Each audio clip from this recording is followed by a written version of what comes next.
And so, strangely enough, there are a number of women who actually like the use of the word. So my alternate nickname is Cuntmaster.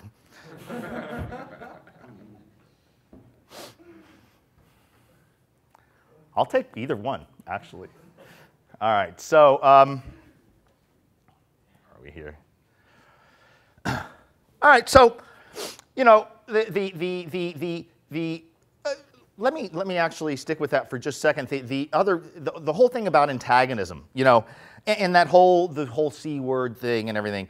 I more and more, you know, anytime I say anything, mention anything, such as you know, in fact, in a lot of circles I went in, the speech Socrates opened up yesterday, misogynist, right? Have you more and more you hear that one?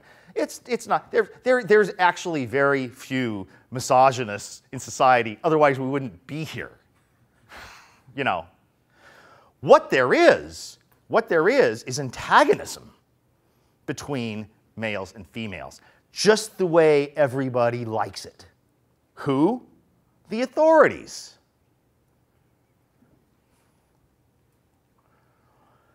Another way to look at antagonism is it's creating problems where none exist. None otherwise exist, right?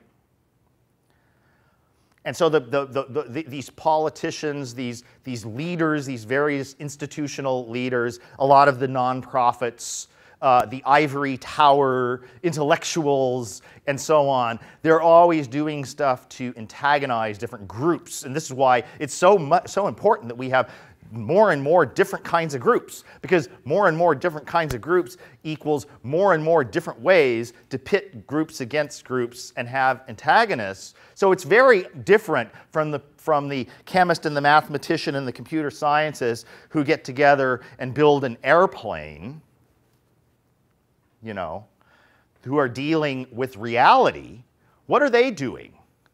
They're solving problems.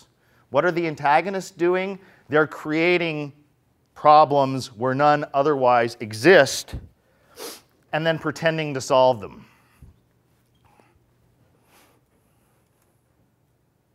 So, are there any real hobgoblins?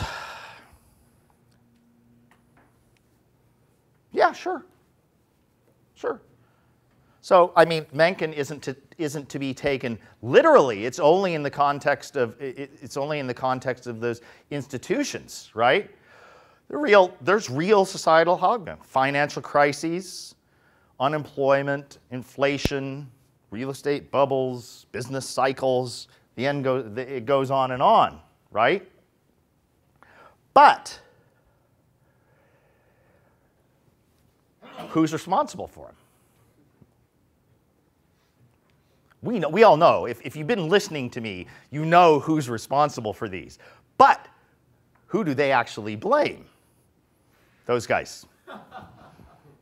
Right? And you know why?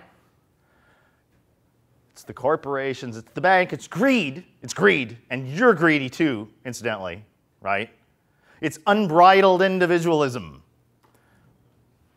I told you, it's the same presentation over and over and over again.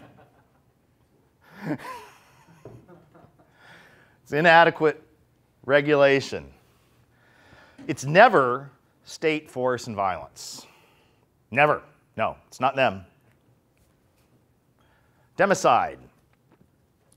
The murder of any person or people by a government, including genocide, politicide, and mass murder. This does not include combatants.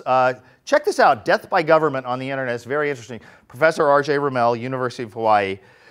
Total democide at 133 million deaths pre-20th century and 262 million deaths in the 20th century for a grand total of 395 million people.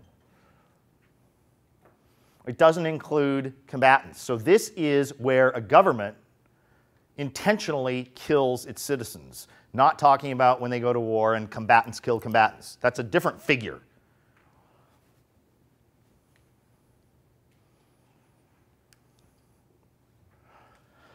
Who kills the most?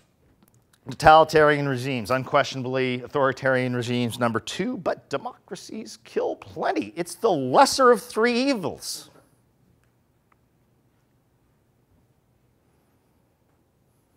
We always, you know, isn't it interesting? I got a question actually in the Q&A last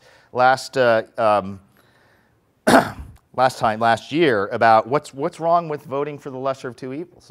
My answer was, thanks for pointing it out that you're choosing evil.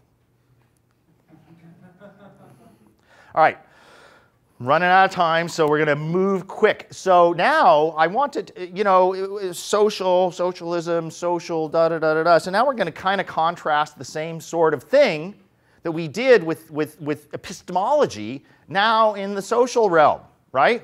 The primitives there, you know, dirt-scratching primitives, right? They can't have any social power, you know. Cooperation, stand by the fire, da-da-da-da-da, you know. Lounging around. But, you know, it's because people like this knew what the fuck they were doing that we're here. And they had to know what the fuck they were doing because there wasn't very many of them. They could have easily died out and gone extinct. Many Homo species did. We were the first one that was successful. Now, she has social power in the Paleo and the Neolithic.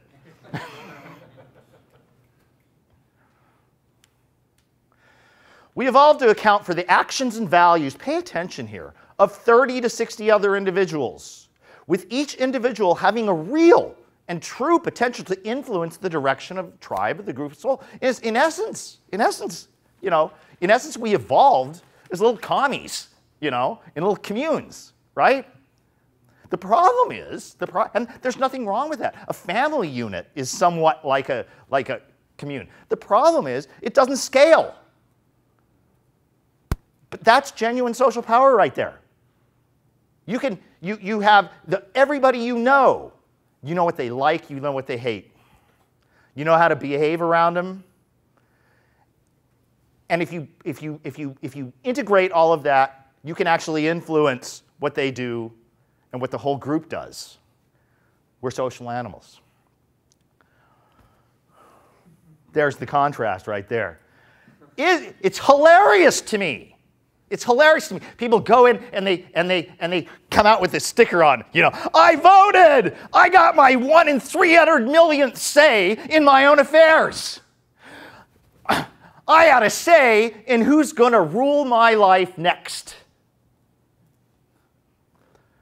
And they think that's social power. So, you know, at least they have the decency to cover themselves, you know.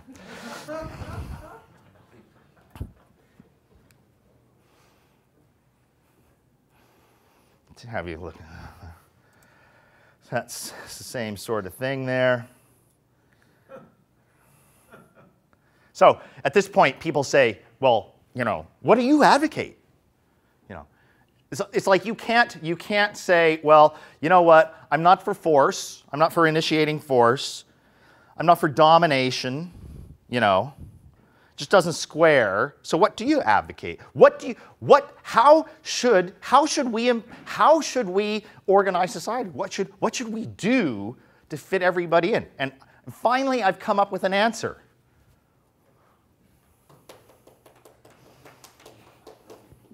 You know, I'm not interested. People say, why don't you vote? First of all, I wouldn't do that to you. Second of all, I'm not interested even in a 1 in 300 millionth say in yours affairs or yours affairs or yours affairs. Not interested.